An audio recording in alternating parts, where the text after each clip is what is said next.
Tayo po ay nasa ikatlong linggo ng Pasko ng muling pagkabuhay. Magsitayo ang lahat para sa pagsisimula ng banal na misa.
Sa ngalan ng Ama at ng Anak at ng Espiritu Santo. Amen. Sumainyo ang Panginoon. At sumayin. Mga kapatid, ang muling pagkabuhay ni Jesus ang naging sandigan ng pagpapatotoo ng kanyang mga alagad. Isusugo sila ni Jesus para maging mga mangingisda ng tao. Inihanda niya si Simon Pedro, ang pinuno ng pangkat. Tatlong ulit na tinanong ni Jesus si Pedro kung talagang mahal siya nito. Tugon na rin ito sa tatlong ulit na pagtatwa niya sa mga sandaling nagdurusa sa Jesus. Hindi umaasa si Simon Pedro sa sarili niyang lakas, kundi buong pagtiwala sa Diyos ang kanyang pinahihiran. Mga kapatid, upang tayo maging marapat na gumanap sa banal na pagdiriwang, aming bungan natin ang ating mga nagawang pagkakasala. Tayong lahat, inaamin ko sa makapangyarihan Diyos at sa inyo mga kapatid, na lubha akong nagkasala sa isip, sa salita, sa gawa, at sa aking pagkukulang. Kaya sinasamo ko sa mahal na Birheng Maria, sa lahat ng mga anghel at mga banal, at sa inyo mga kapatid, na ako'y panalangin sa Panginoong aking Diyos. Kawaan tayo ng makapangyarihang Diyos, patawarin tayo sa ating mga kasalanan, at patubayan tayo tungo sa buhay na walang hanggan. Amen.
Manalangin tayo. Ama naming makapangyarihan, lagi nawang magalak ang iyong sambayanan sa pagkakaroon ng bagong kalooban upang sa kadakilaang dulot sa pag-anib sa iyong angkan, ang araw ng pagkabuhay ay maging pag-asa sa pagdiriwang na sa pamamagitan ni Jesucristo, kasama ng Espiritu Santo, magpasawalang hanggan. Amen. Magsiupo ang lahat. Sa unang bahagi ng pagdiriwang, ang pagpapahayag ng salita ng Diyos. Sa kabila ng pagbabawal at pag-uusig sa mga apostol, patuloy pa rin silang nagpatotoo sa maluwalhating muling pagkabuhay ni Jesus. Tayo rin ay inaasahang magpatotoo kay Jesus sa kasalukuyang panahon. Pakinggan natin ang unang pagbasa. Pagbasa mula sa mga gawa ng mga apostol. Noong mga araw na iyon, ang mga apostol ay sinayasat ng pinakapunong saserdote. Mahigpit naming ipinagbawal sa inyo ang pangangaral sa pangalan ng Jesus na iyan, wika niya. Ngunit tingnan ninyo ang inyong ginawa. Laganap na sa Jerusalem ang inyong aral, at ibig pa ninyo kaming panagutin sa pagkamatay ng taong iyan. Ngunit sumagot si Pedro at ibang mga apostol, ang Diyos ang dapat namin sundin, hindi ang tao. Ang Diyos ng ating mga ninuno ang muling bumuhay kay Jesus na pinatay ninyo ng inyong ipabitay sa krus. Inaakyat siya ng Diyos sa kanyang kanan bilang tagapanguna at tagapagligtas upang bigyan ng pagkakataon ang mga Israelita na magsisi tumalikod sa kanilang mga kasalanan at sa gayon sila'y patawarin. Saksi kami sa mga bagay na ito, kami at ang Espiritu Santo na ipinagkaloob ng Diyos sa mga tumatalima sa Kanya. Pagkatapos pagbawalang mangaral sa pangalan ni Jesus ang mga apostol, sila'y pinalaya. Galak na umalis sa mga apostol sa harap ng Sanhedrin, sapagkat minarapat ng Diyos na sila'y malagay sa kahihiyan, alang-alang sa pangalan ni Jesus. Ang salita ng Diyos. Salamat sa Diyos. Salmong tugunan. Poong sa aking nagligtas, ang dangal mo'y aking galak. Poong sa aking katigtas, ang dangal mo'y aking galak. O Panginoon ko, sa iyong ginawa, kita'y pinupurit, ako'y iniligtas.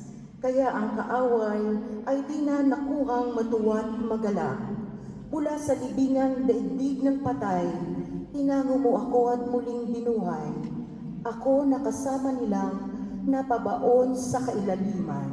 Poong sa aking nagligtas, ang dangal mo'y aking galak. Purihin ang poon. Siya aawitan ng lahat ng tapat na mga hinirang. Iyong gunitain ang mga ginawa ng Diyos na banal. Ang kanyang ginawa ay alalahanin at pasalamatan. Hindi nagtatagal yaong kanyang galing at ang kabutihan niya'y walang wakas. Ang abang may hapis at tigmak sa luha sa buong magdamag, sa bukang liwayway ay wala ng lungkot, kapalit ay galak. Poong sa aking nagligtas, ang dangal mo'y aking galak. Kaya't ako'y dinggin, ikaw ay mahabag sa akin, o poon ako ay pakinggan.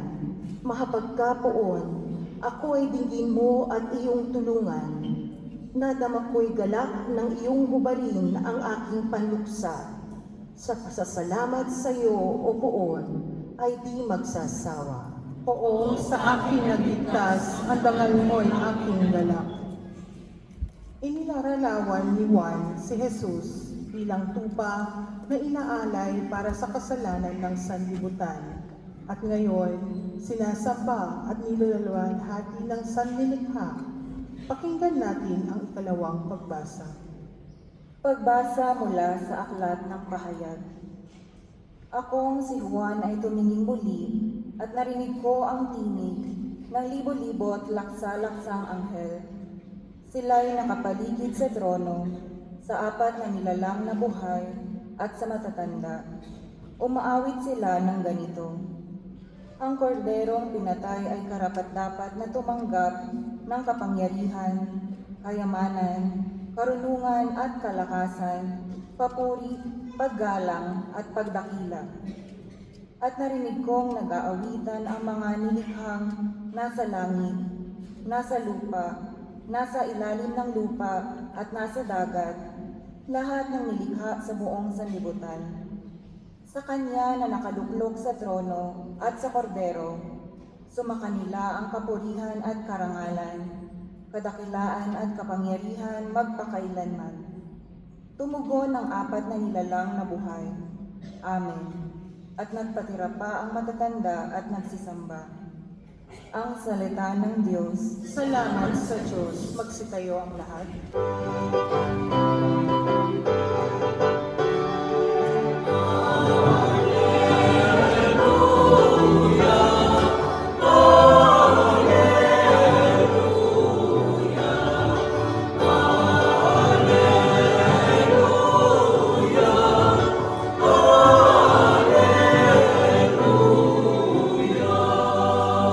Sabay-sabay po ang lahat. Si Kristo ay muling nabuhay, kanyang nilikha ang tanan, mga tao'y namayan.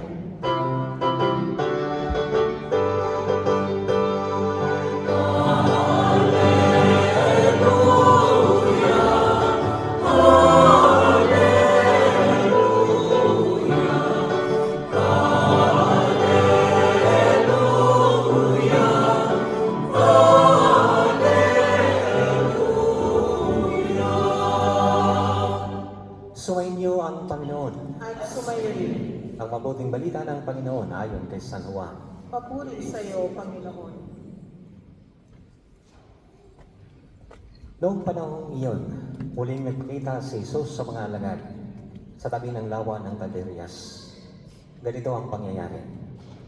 Magkakasama sina Simon Pedro, Tomas na tinaguriang kambal, Nathaniel na taga Cana, Galilea, ang mga anak ni Zebedeo at dalawa pang alagad. Sinabi sa kanila ni Simon Pedro, "Mangingisda ako. Sasama kami," wika nila. Umalis sila at lumulan sa bangka, subalit walang nahuli ng gabing iyon. Nang magbubukang liwayway na, tumayo si Jesus sa pampang, subalit hindi siya nakilala ng mga alagad. Sinabi niya, "Mga anak, mayroon ba kayong huli?" "Wala po," tugon nila. "Ihulog ninyo ang lambat sa gawing kanan ng bangka at makahuhuli kayo," sabi ni Jesus. Inuhulog na nila ang lambat at hindi nila ito mahila sa dami ng huli. Sinabi kay Pedro ng alagad na minamahal ni Jesus, "Ang Panginoon iyon." Nang marinig ito ni Simon Pedro, siya ay nagsuot ng damit sapagkat hubad siya at tumalon sa tubig. Ang kasama niyang mga alagad ay sumapit sa pampang, sakay ng munting bangka. Hila-hila ang lambat na puno ng isda. Hindi sila gaanong kalayuan sa pampang, mga 10 metro lamang. Pag-ahon nila sa pampang, ay nakakita sila roon ng mga baga na may isdang nakaihaw at ilang tinapay. "Magdala kayo rito ng ilang isdang nahuli ninyo," sabi ni Jesus. Kaya't sumampa sa bangka si Simon Pedro at hinila sa pampang ang lambat na puno ng malalaking isda, 153 lahat. Hindi napunit ang lambat kahit ganoon karami ang isda. "Halikayo at mag-almusal tayo," sabi ni Jesus. Isa man sa mga alagad ay walang nangahas magtanong sa kanya kung sino siya, sapagkat alam nila na siya ang Panginoon. Lumapit si Jesus, kinuha ang tinapay at ibinigay sa kanila, gayon din ang isda. Ito ang ikatlong pagpapakita ni Jesus sa mga alagad, pagkatapos na siya ay muling nabuhay. Pagkakain nila, tinanong ni Jesus si Simon Pedro, "Simon, anak ni Juan, iniibig mo ba ako na higit kaysa mga ito?" "Opo, Panginoon, nalalaman ninyong iniibig ko kayo," tugon niya. Sinabi sa kanya ni Jesus, "Pakanin mo ang aking mga batang tupa." Muli siyang tinanong ni Jesus, "Simon, anak ni Juan, iniibig mo ba ako?" Sumagot si Pedro, "Opo, Panginoon, nalalaman ninyong iniibig ko kayo." Ani Jesus, pangalagaan mo ang aking mga tupa. Pangatlong ulit na tinanong siya ni Jesus, Simon, anak ni Juan, iniibig mo ba ako? Nalungkot si Pedro sapagkat makaitlo siyang tinanong, iniibig mo ba ako?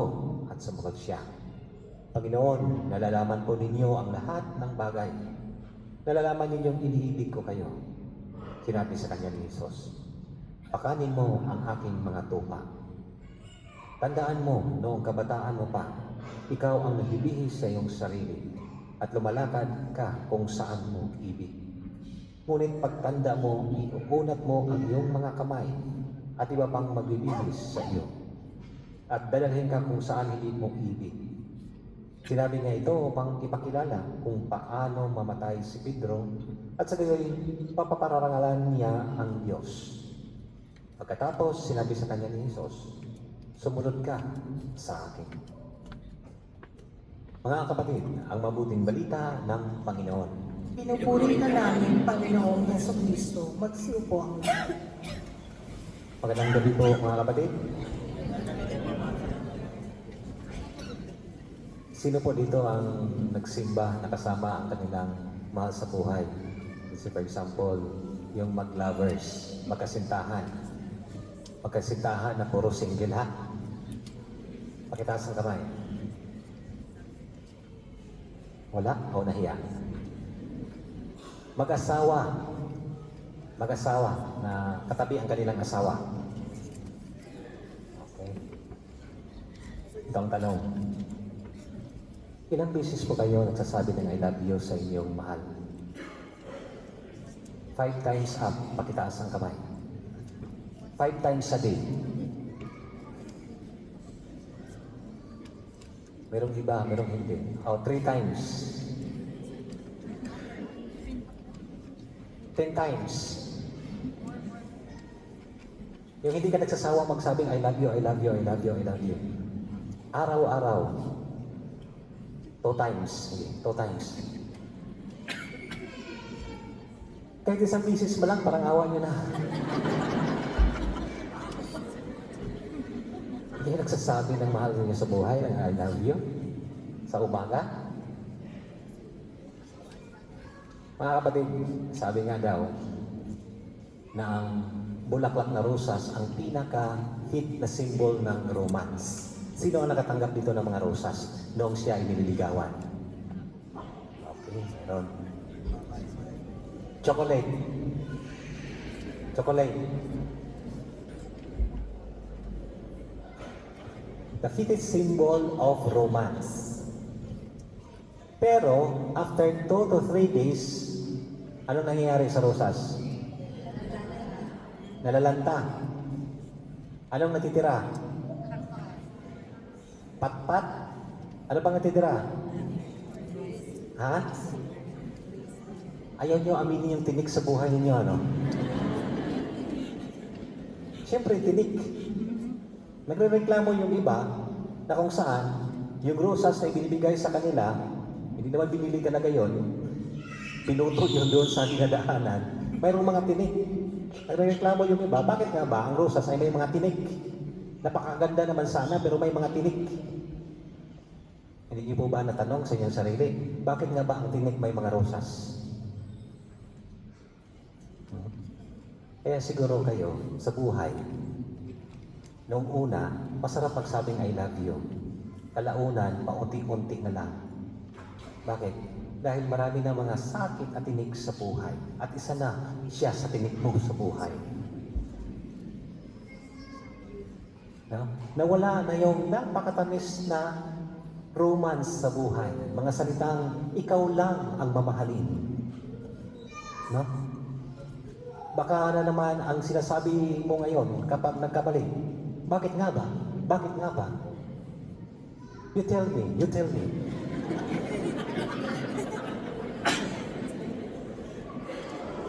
Tapos mamaya-maya, niyak-niyak ka. Dahil mali yung sinasabi mo. Yung action mo. Meron mga kapatid ang nangyayari sa mga disipulo, lalo tigit si Pedro. No? Maliban kay Juan, kasi si Juan nandoon lang talaga simula nung una hanggang doon sa foot of the cross with Mary. Pero yung ibang mga apostoles ay umalis sila. Kung titingnan natin ang buhay ni Pedro, mga kapatid, siya ay hindi perfecto. Muntik nang mawala ang kanyang pananampalataya, ang pagtitiwala kay Kristo, ang pagkakilala niya kay Kristo sa sobrang sakit at hirap na kanyang nararamdaman. Unang-una, hindi mangyayari yan sa Panginoon. Talagang ipaglaban kita. No? Hanggang sa dulo ng mundo, walang mangyayari sa iyo. Sabi ni Jesus, Satanas, umalis ka. Pero hindi pa rin. Nandoon pa rin yung mabilasik na pagmamahal ni Pedro. Talagang ipinapakita ni Pedro na mahal na mahal. Pero anong nangyari? 3 beses niyang itinatutwa si Jesus.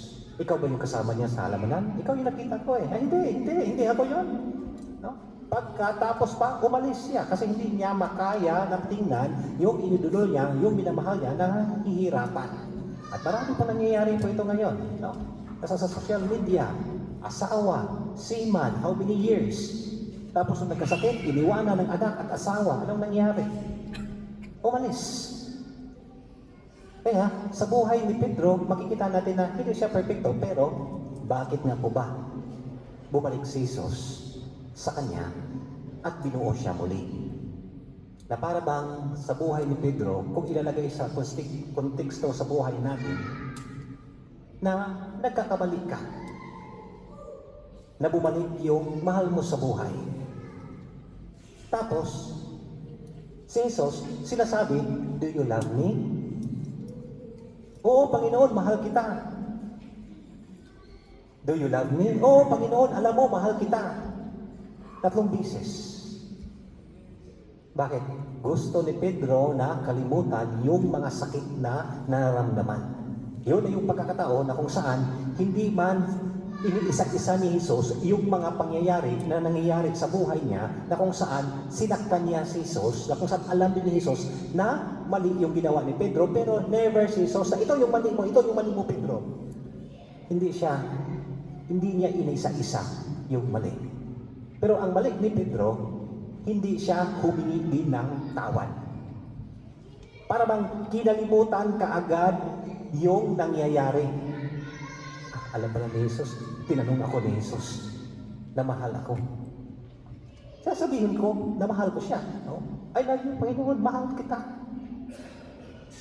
Ganun din naman sa buhay po natin kapag nagkamali po sa inyong mahal sa buhay. Na gusto takpan yung pagkakamali at mag-umpisa kaagad. Hindi po ganun kadali. At hindi po ganun yun. Ganun na lamang. Anong requirements ni Jesus doon kay Pedro? Pangatlong tanong, mahal mo ba ako? Pakainin mo ang aking mga tupa. Anong nararamdaman ni Pedro ng pangatlong tanong? Nalungkot siya. Alam niya na may mali. Pero, nagsisisi siya. Pero hindi nga lang direkta. Pero alam ni Jesus. Dahil ang attitude ni Pedro is very impulsive, mabilasik. Sana ganun din po tayo.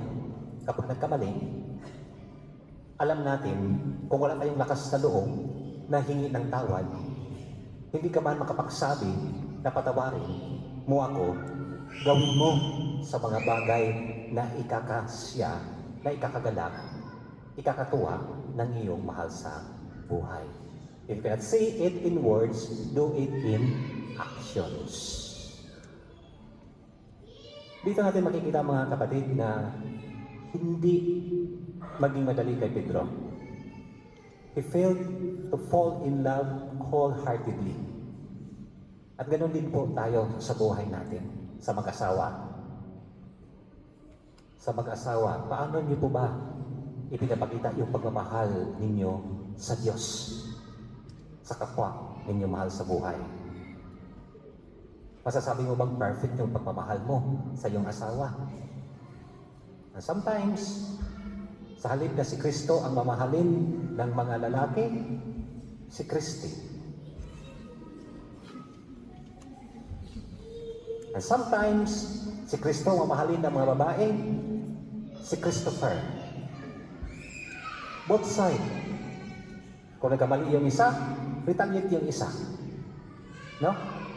Ganon kadalasan. Naipakita po ba yung pagmamahala ng bawat isa? Hindi. Away ang labas po noon. Bakit mga kapatid? Maipakita mo ang pagmamahal ng Diyos sa Kanya kapag minahal mo ang ibinibigay niya. Sino ang ibinibigay ng Diyos sa iyo? Kahit diyan man lang mahalin mo. Kung sa konteksto ng pag-aasawa, sila. Sa konteksto na kung saan mayroon kang engage ka, siya. Huwag mo nang isa, dalawa, tatlo pagpipilian mo. Hindi. Ayusin mo ang sarili mo. Bakit?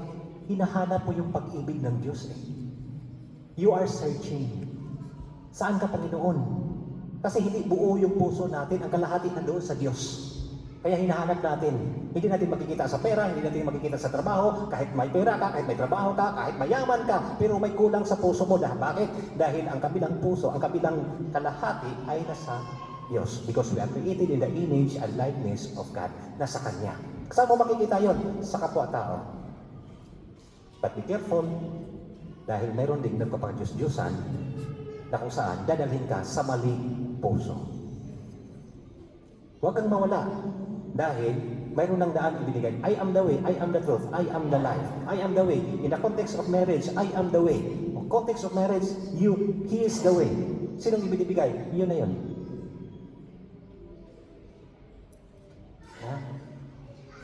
But that is not only the message, mga kapatid. Na kahit nagkakamali po tayo, hindi po maiwasang magkakamali. Oo, nandoon na yung pagkakamali. Pero kailangan bumangon, katulad ni Pedro.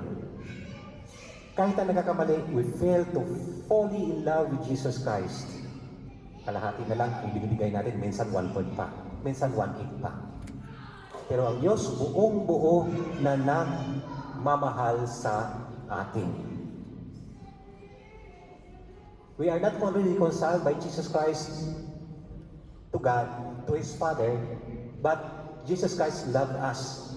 Dalawa na po silang nagmamahal sa atin, ang Diyos Ama at ang Panginoong Jesucristo na nagmamahal sa atin. Kaya maipapakita po natin dahil ang pagmamahal ng Diyos ay lagi niyang ipinapakita. Ang ipinapakita ng Ebanghelyo ay kabubuan ng pagmamahal ng Diyos sa atin na kung saan ang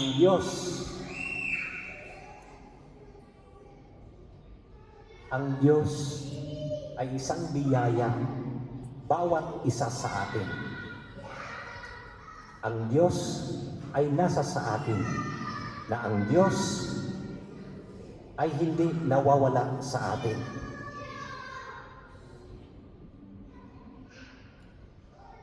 Minsan tayo lagi ang nawawala. Dahil ang Diyos nandyan lang. Minsan tayo nagiging bulag. Minsan tayo nagiging bini.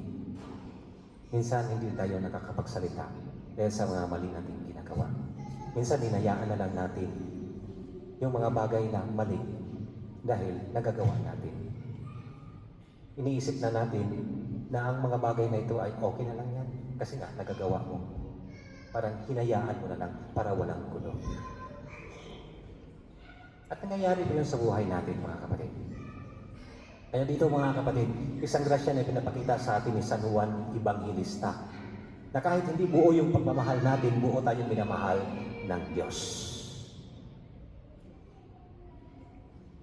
Anong ibig sabihin ng pakanin mo ang mga tupa, Pedro? It means to love who what He loves. Kung sino yung minahal ng Diyos, mahalin mo, alagaan mo, huwag mong saktan, huwag mong baliwalain. Sa natitirang buhay ni Pedro, hindi siya nag-alanganin. Hindi siya natakot. Tumayo siya mula sa kanyang pagkamali at pagkakasala. Ipinoproklama niya ang Jesus na muling nabuhay sa Jerusalem. Na ang Jerusalem, walang mga tao na niwala na si Jesus ang Mesiyas. Kukunti lang. Pero si Pedro wala nang takot kahit pa sa kanyang buhay. Sana ganun din po tayo. Gusto natin ng instant promotion? Don't do the demotion here on earth. Do the right actions. What matters in this life, mga kapatid, is you have to love God and all what He gives you. Amen.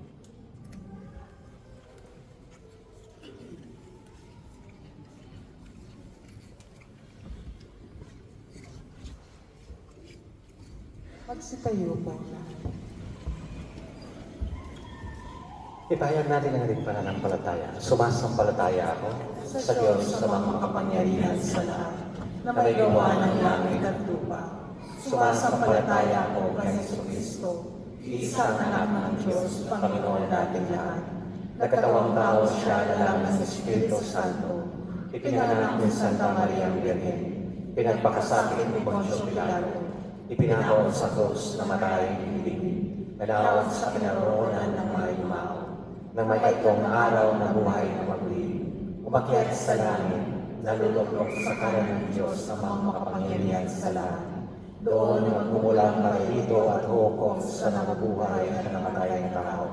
Sumasampalataya naman ako sa Diyos, Espiritu Santo, sa banal na simbahang Katolika, sa kasamahan ng mga banal, sa kapatawaran ng mga kasalanan, sa pagkabuhay ng muli ng namatay na tao, at sa buhay na walang hanggan. Amen. Ama, kasiyahan mo kami ng iyong grasya upang tulad ni Apostol San Pedro, magiting naming maipahayag ang kamatayan at muling pagkabuhay ni Jesucristo ang anak mo. Buong galak tayong manalangin ang ating itutugon. Panginoon, dinggin mo ang iyong bayan. Panginoon, dinggin mo ang iyong bayan. Para sa ikaluluwalhati ng kaluluwa ni Papa Francisco, kahalili ni San Pedro at pastol ng aming simbahan. Dalangin namin na siya inyong tanggapin sa inyong kaharian. Naway, matamo niya ang buhay na walang hanggan, ang kaligayahan at kapayapaang walang kapantay na iyong pinangako sa lahat. Mong tapat na anak at masikasig na lingkod, manalangin tayo. Panginoon, dinggin mo ang iyong bayan. Para sa simbahan, ang sambayanan ng Diyos, naway maramdaman ng mga nananampalataya ang kapangyarihan ng muling pagkabuhay, lalong-lalo na sa panahon ng kahinaan, pagsubok at kagipitan. Manalangin tayo.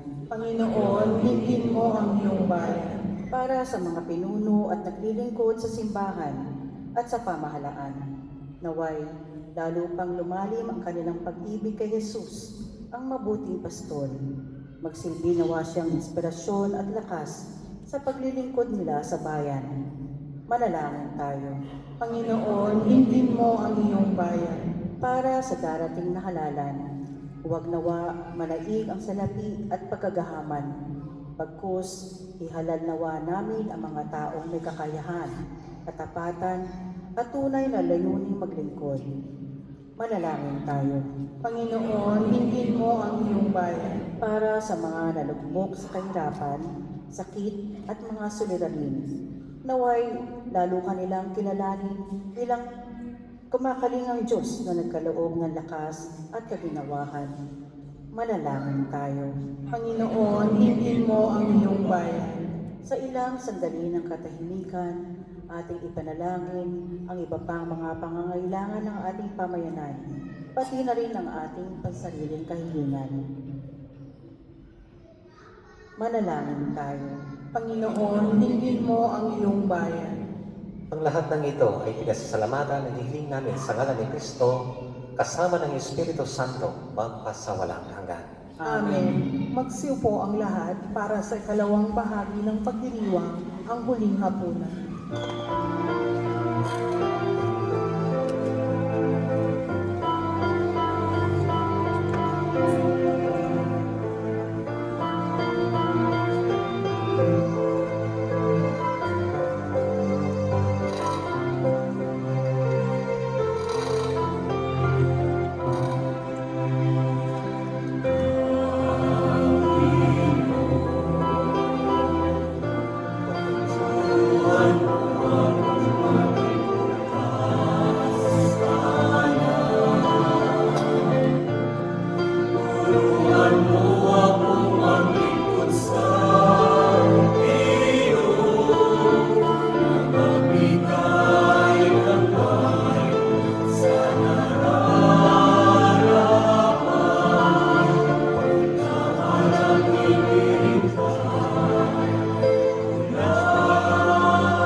Magsitayo ang lahat. Manalangin kayo mga kapatid upang pagkahain natin ang kalugdan ng Diyos sa mga makapangyarihan. Tanggapin nawa ng Panginoon itong paghahain sa iyong mga kamay, sa kapurihan niya at karangalan, sa ating kapakinabangan at sa buong sambayanan niyang banal. Ama naming lumikha, tanggapin mo ang mga alay ng iyong sambayanang natutuwa, ang pagkabuhay ng iyong anak na niloob mong aming ikatuwa ngayon, ay papagpabungahin mo ng galak na manatili sa amin habang panahon. Sa pamamagitan niya, kasama ng Espiritu Santo, magpasawalang hanggan. Amen. Sumainyo ang Panginoon. At sumayin. Itaas sa Diyos ang iyong puso at diwa. Itinaas na namin sa Panginoon. Pasalamatan natin ang Panginoong ating Diyos. Marapat na siya ay pasalamatan. Ama naming makapangyarihan, tunay ngang marapat na ikaw ay aming pasalamatan ngayong ipinagdiriwang ang paghahain ng Mesiyas, ang mahamong tupa na tumubos sa aming lahat. Sa paghahain ng sariling buhay at sa pagbuhay ng anak mong mahal, nabuksang ganap ang iyong tahanan at kaming pinagharian mo ay naging kasambahay. Sa pagkamatay niya sa krus, nalubig ang kamatayan. Sa kanyang pagkabuhay, naging buhay siya ng tanan. Kaya kaisa ng mga anghel nagsisiawit ng papuri sa iyo na walang humpay sa kalangitan. Kami ay nagbubunyi sa iyong kadakilaan.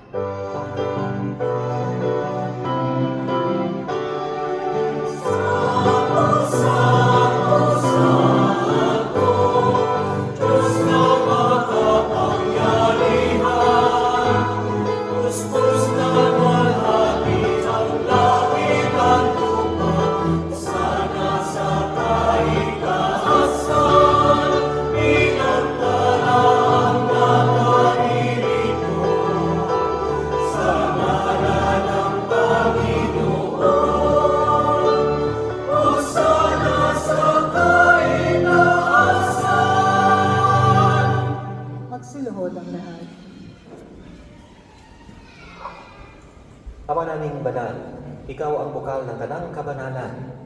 Kaya't sa pamagitan ng iyong Espiritu, gawin mong banal ang kaloob na ito upang para sa amin ay magiging katawan at dugo ng aming Panginoong Jesucristo. Bago niya pinagtiis ang kusang loob na maging handog, hinawakan niya ang tinapay. Inasalamatan kanya.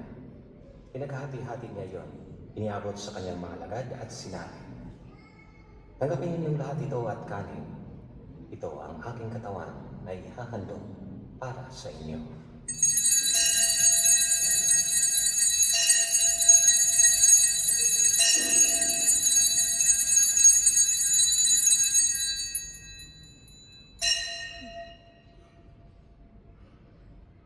Ngayon din naman, nung matapos ang hapunan, hinawakan niya ang kalis, muli kanyang pinasalamatan. Inabot niya ang kalis sa kanyang mga alagad at sinabi, tanggapin ninyong lahat ito at inumin. Ito ang kalis ng aking dugo, ng bago at walang hanggang tipan. Ang aking dugo na ibubuhos para sa inyo at para sa lahat sa ikapagkapatawad ng mga kasalanan. Gawin ninyo ito sa pag-alala sa akin.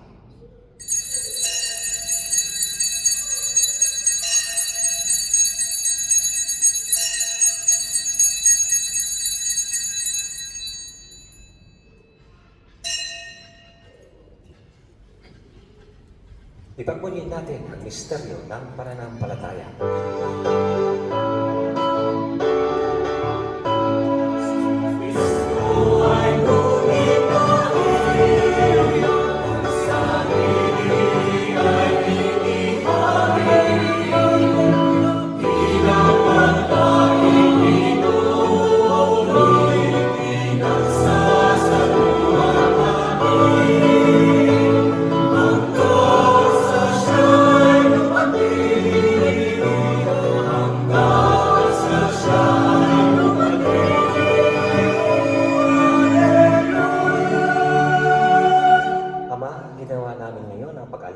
Sa pagkamatay at muling pagkabuhay ng iyong anak.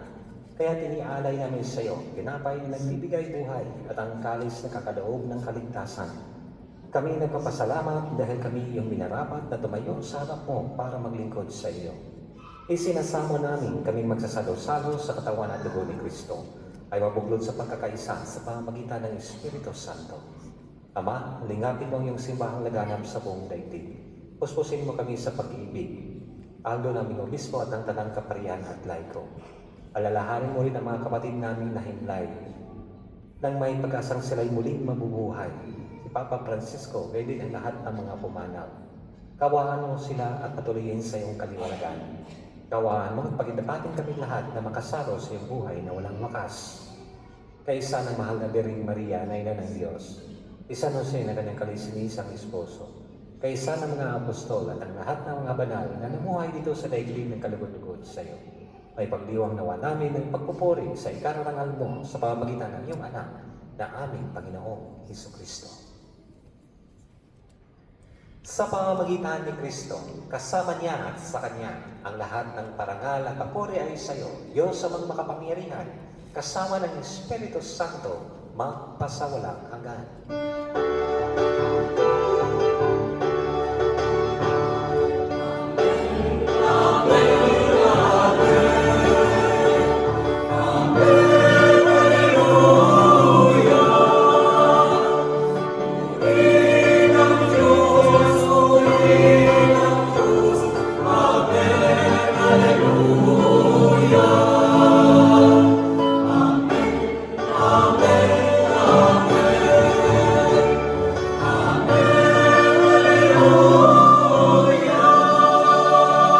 Magsitayo ang lahat. Sa pagpili niyo ng galing ng utos sa turo ni Jesus sa Panginoon natin at Diyos, ipahayag natin ang lakas loob.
Piniling namin kami adya sa lahat ng masama, pagkalooban ng kapayapaan araw-araw, iligtas sa kasalanan at ilayo sa lahat ng kapahamakan. Samantalang aming pinananabikan ang dakilang araw ng pagpapahayag ng tagapagligtas namin si Jesucristo.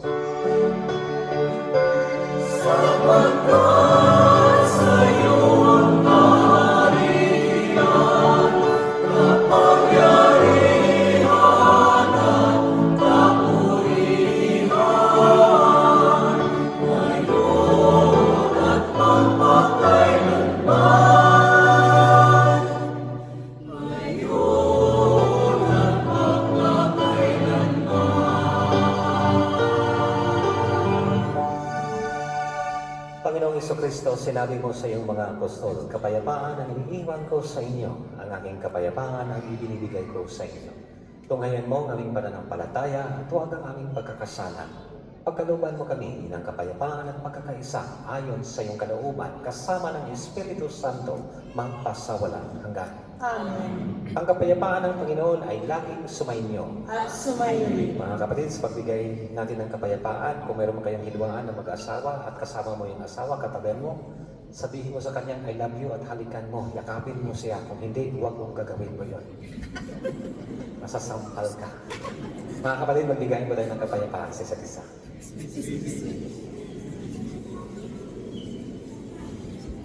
Kordero ng Diyos na nag-aalis ng mga kasalanan ng sanlibutan, maawa ka sa amin. Kordero ng Diyos na nag-aalis ng mga kasalanan ng sanlibutan, maawa ka sa amin. Kordero ng Diyos na nag-aalis ng mga kasalanan ng sanlibutan, ipagkaloob mo sa amin ang kapayapaan. Magsiluhod ang lahat.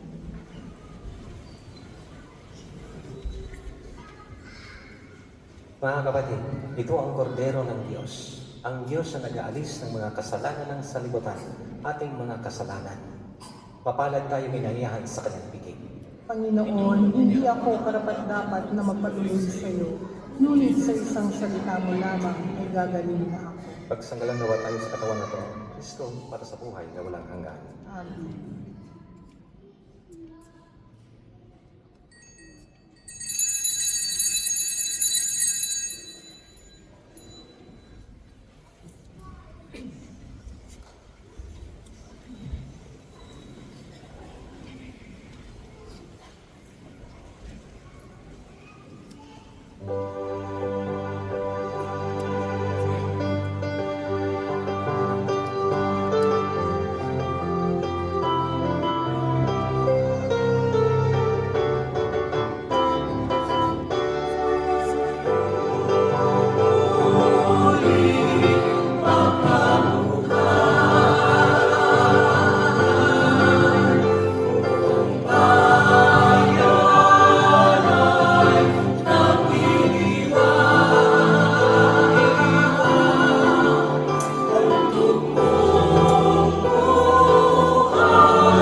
Magsitayo ang lahat.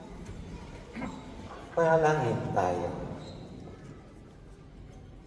Ama naming mapagmahal, tunghayan mo at linapin ang iyong sambayanan na minarapat mong makinabang sa piging ng pagmapakailanman.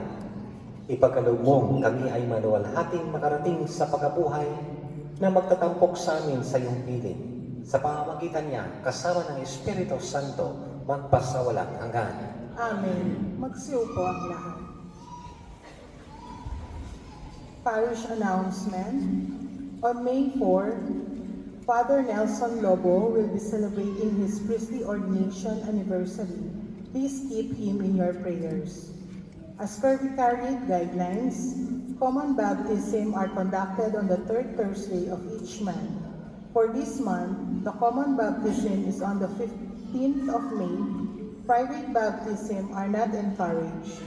Parents and godparents must attend the pre-baptism seminar, which is held every second Monday of the month. The pre-baptism for this month will be on the 12th of May. Please register online in abuela.org. May is the month dedicated to Mother Mary. Let us spread the devotion of praying the Rosary in our families. The Holy Family Co-Cathedral is organizing a pilgrimage to Medjugorje from 5th to 12th of June this year. The cost will be 330 KD and 20 KD for the visa. Those interested may inquire and register and make payment in the parish office on or before 9th of May. You are strongly encouraged to join this spiritual enriching experience. Only limited seats are available. As restoration is in progress, the entrance to the cathedral is only through the main door. Hence, we would like to request all our parishioners to bear with us. As you enter and exit the church, please do so gently and do not rush. We are sorry for the inconvenience and thank you for your understanding. Additional announcement, ang El Shaddai PPFI Kuwait Chapter ay inaanyayahan ang lahat para sa kanilang Catholic Life in the Spirit Seminar na gaganapin tuwing araw ng Biyernes sa mga sumusunod na petsa. May 16, 23, 30, June 6 at 13 sa Holy Family Hall sa ganap na alauna ng tanghali. Para sa karagdagan impormasyon o katanungan, ay kontakin ang mga numerong naka-flash sa screen. Ang lahat ay malugod na inaanyayahan na dumalo at makisa sa pagdiriwang ng Flores de Mayo. Ito ay gaganapin sa ika-9 ng Mayo, itong darating na Biyernes sa ganap na alauna ng tanghali sa Holy Family Hall. Ang Philippine Embassy, Kuwait ay nananawagan sa lahat ng rehistradong botante na makilahok sa online voting para sa 2025 Philippine National Midterm Election and voting period ay hanggang May 12, 2025. Ang mga botante ay kinakailangan makapag-pre-voting enrollment muna bago makaboto. Ihanda rin ang inyong mga passport para sa pre-voting enrollment. Ang pre-voting enrollment ay maaaring gawin hanggang May 7, 2025.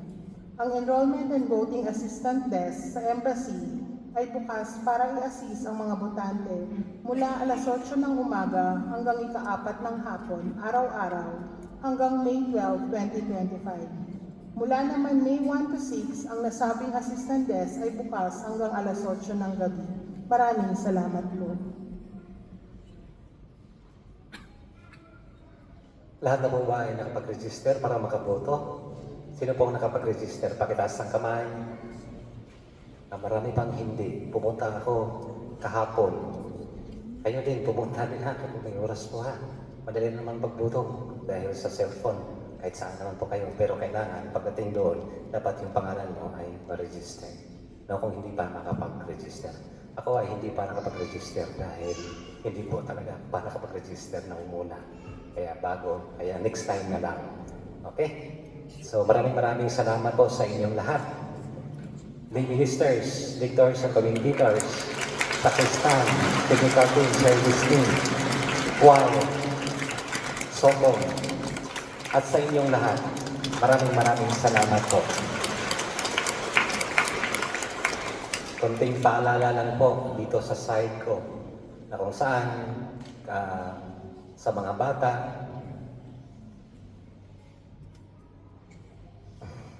Ang hirap magsalita. Kasi mga bata. Pero mayroon namang mga nanay dyan, mama o papa, daddy at mami, na pwede pong sa oras ng ating pagmimisa ay i-control natin ng konti yung boses ng mga bata. Lalo na sa homilya. Naintindihan ko naman po yung mga bata. Pero sana naman, konting tone down sa mga bata kasi pag mga bata, magkakasama-sama mo yan, ay hindi mo talaga makokontrol mo yan. Kahit man lang sa homilya. No? Yun lang po ang hinihingi ko sa mga nanay at tatay. At kung meron mang mga service team na sumasaway sa inyo, yun po ay para sa pangkalahatan. Dahil nandito po tayo sa simbahan. Please, no offense. Inayos ko lang, maging maayos yung ating pagsamba sa Diyos. Okay po, hindi po ako galit, kung hindi, nakikiusap lang. Okay po, mga nanay at tatay dito sa left side ko sa mga bata. Maraming salamat po. Magsitayo po tayong lahat. Sumainyo ang Panginoon. At sumayo rin. Iyo po ang inyong mga ulo at tanggapin ang pagkapala ng ating Panginoong Diyos. May the Lord bless you. May the Lord keep you. May He show His face to you and have mercy.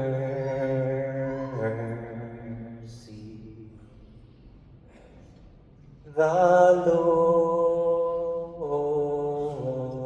bless you. The Lord keep you. May He show His countenance and give you peace. The Lord bless you. At pagkabalahan kayo at ang buong pamilya ninyo ng makapangyarihang Diyos Ama at ng Anak at ng Espiritu Santo. Amen. Tapos na ating banal na pagdiriwang, humayo kayo na puno ng pag-ibig at kapayapaan ng ating Panginoong Kristong muling nabuhay. Alleluia, Alleluia. Salamat sa Diyos. Hallelujah, hallelujah.